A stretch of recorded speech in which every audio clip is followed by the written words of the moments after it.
I got done here this past Friday, and got started. I didn't really do a whole lot, and yeah, if the weather's as good as it's been, I'll probably be working through the week, hoping to be finished by the end of this week. If we get rain, it could be that I'll be working throughout the weekend. But what are you listening to? This band called Blood Orange. Yeah, I've heard of them. Yeah, they're good. Yeah.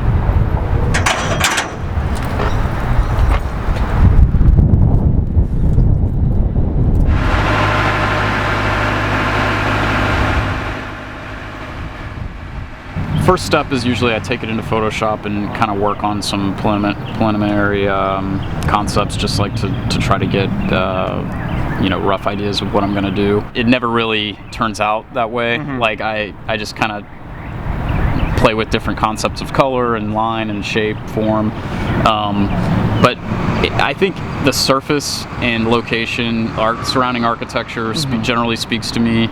The surface, like in this case it's brick. I like the way that the paint is hitting the brick. It's got kind of an interesting texture.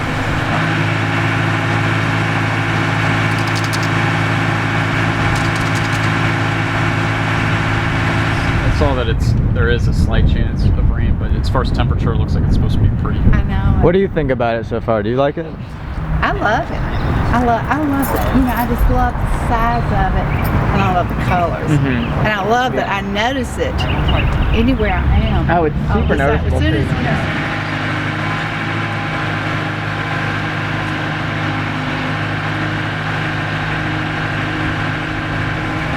exciting reason to get out. Yeah. Look.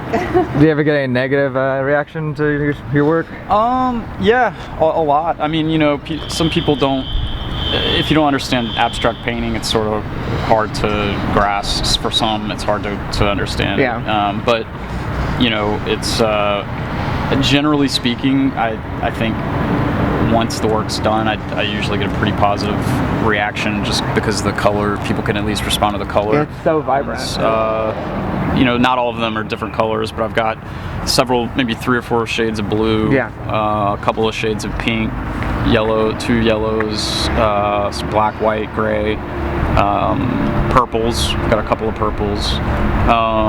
Trying to kind of, I don't know, like a lot of the color, I'll sort of be spontaneous in my color choice. Yeah. I'll mix colors as I work.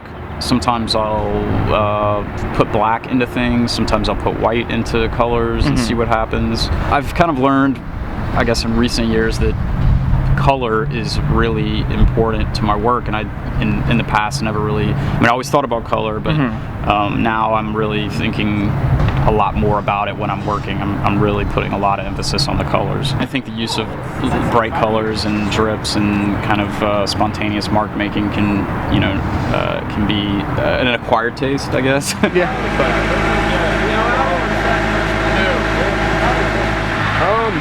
Overall, I never got too big into graffiti, but I do like to see something done on this scale versus what you're used to seeing. A lot of times, people think graffiti, they think of tags and stuff like that or whatever. So this is pretty cool. You're taking the whole thing and making it in canvas, kind of bringing new life to a building that's no longer being used anymore. Yeah, and the best part of it too is the expressive movement that he's creating on this wall, especially that little ball full lines going crazy. It just, I don't know, it just moves your eyes around all over the place. Right. He has a lot of control in that.